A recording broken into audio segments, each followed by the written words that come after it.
शिष्टमंडळ केंद्रीय निवडणूक आयोगाला भेटणार आहे। भाजपच्या आक्षेपावर काँग्रेस देखील निवडणूक आयोगाची भेट घेणार आहे। आताची महत्त्वाची घडामोड आपण बघतोय। रंजिता रंजल तसेच पवन बन्सल, प्रमोद झा हे निवडणूक आयोगाच्या भेटीला गेलेले आहेत। कोणत्याही परिस्थितीत आजच मतमोजणी करणार असंही आता कळतंय। काँग्रेसचं शिष्टमंडळ केंद्रीय निवडणूक आयोगाला भेटणार आहे।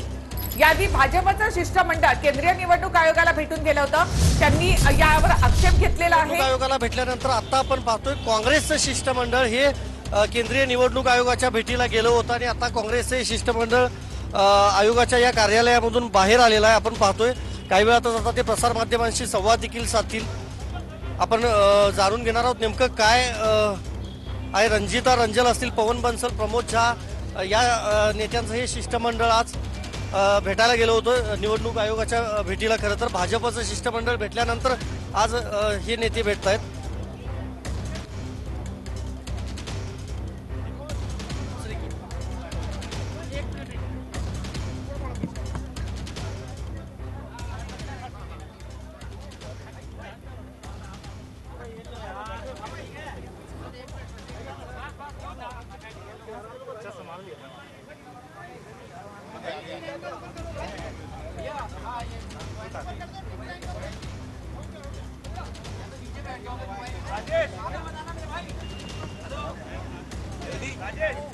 थोड़ा जोर से बोलिएगा सर। अच्छा मैं सोने एक मिनट आप बोलना बंद करें कर जाइए। देखिए आज हम लोग इलेक्शन कमीशन के समक्ष आए थे। हम लोग पांच लोग फिजिकली आए थे। चिदम्बरम साहब, सुरजेवाला साहब, बघेल साहब, हुड्डा साहब, राजीव शुक्ला जी वीडियो से थे और हमने अपनी बात इलेक्शन कमीशन के सामने रखी।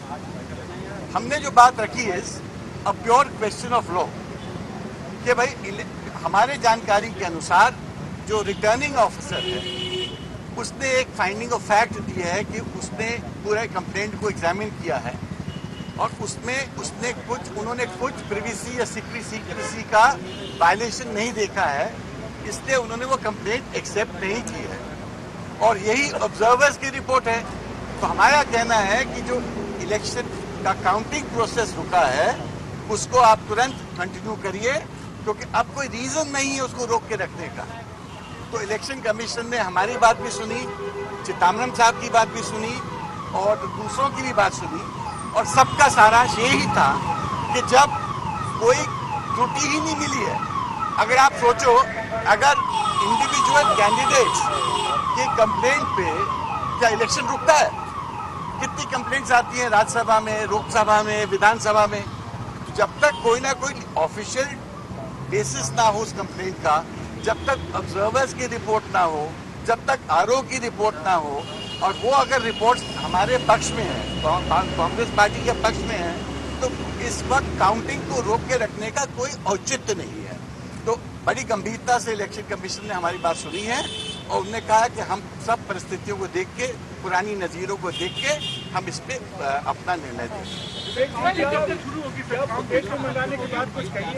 नहीं, देखिए काउंटिंग तभी शुरू हो सकती है जब इलेक्शन कमीशन ऑफ इंडिया अपना निर्णय दे देगा। समझते हैं सर, लेकिन बीजेपी कह रही है कि सीक्रेट बैलेट का ब्रीच हुआ, आपके दो कैंडिडेट्स ने अपने बीजेपी कह रही है, बीजेपी कह रही है बट इलेक्शन रिटर्निंग ऑफिसर नहीं कर रहे हैं, ऑब्जर्वर्स नहीं कह रहे हैं। क्वेश्चन ये है कि क्या कैंडिडेट के कहने से कैन इलेक्शन बी स्टॉप अगर उसकी supporting evidence of observers report या आरओज रिपोर्ट नहीं है, क्योंकि ये एक बहुत डेंजरस लॉ हो जाएगा। क्योंकि बहुत सारे कैंडिडेट्स हैं, चाहे विधानसभा हो चाहे लोकसभा हो, उनको लगता है कि हमारे साथ अन्याय हुआ है और वो कमीशन को रिपोर्ट करते हैं। तो क्या इलेक्शन प्रोसेस रोक दिया जाएगा? क्या काउंटिंग प्रोसेस रोक दिया जाएगा? ये प्रश्न, एक लीगल प्रश्न हमने उनके सामने उठाया। और जो इलेक्शन कमीशन के सामने हमने कहा उसकी परिस्थितियां डिफरेंट थी, इसकी परिस्थितियां जो इलेक्शन कमीशन के सामने बीजेपी ने भी अपनी दलील रखी है, उसमें भी उन्होंने ये बात कबूल कर ली है कि शायद ऐसा होगा। शायद से बात नहीं होती। उनको भी उन्होंने कहा कि वहाँ कैमरा ओब्लिकली रखा था, उसमें भी शायद ब्रॉड पैरामीटर्स उसके आ गए होंगे। तो ये कोई रोविंग या फिशिंग इंक्वायरी नहीं होती, डेफिनेट फैक्ट्स के बिना पे होता है और कानून स्पष्ट है। हमें किसी ढंग का कोई शंका नहीं कि इलेक्शन कमीशन हमारी बात को मानते हुए एकदम काउंटिंग शुरू करवाए। एक्चुअल काउंटिंग कब चालू हो सकता है सर? वो हम समझते अभी हो जाना चाहिए। अच्छा, आप लोगों ने केवल हरियाणा को लेकर बात की ना, महाराष्ट्र को लेकर नहीं, वो इनका काम है। वहाँ का फुटेज देख के उन्होंने, रिटर्निंग ऑफिसर ने फुटेज देख के, क्योंकि वो ऑफिसर कंसर्न्ड है, उन्होंने देख के अपना फैसला दे दिया है। उसके बाद बेला वजह इलेक्शन कमीशन के सामने यहाँ भारतीय जनता पार्टी आई और जैसे मैंने कहा कि अभी उन्होंने क्या कहा कि वहाँ कैमरा टेढ़ा जरूर था पर शायद कुछ आ गया होगा उसमें। ये क्या तरीका है उसका कहने का? तो क्या उनकी बात मान ले? लेकिन इलेक्शन कमीशन अपनी जगह अब तफ्तीश करके इस बात को देख के हमें उम्मीद है एकदम जल्दी फैसला हो जाएगा और अभी काउंटिंग शुरू होगी। सर आपने हरियाणा के बारे में बात की, लेकिन महाराष्ट्र के 3 वोट जो है वो कैंसिल कीजिए, ऐसी बीजेपी ने वो हमारे पास पूरी इन्फॉर्मेशन नहीं है, इसका भी जिक्र नहीं कर सकते। Thank you.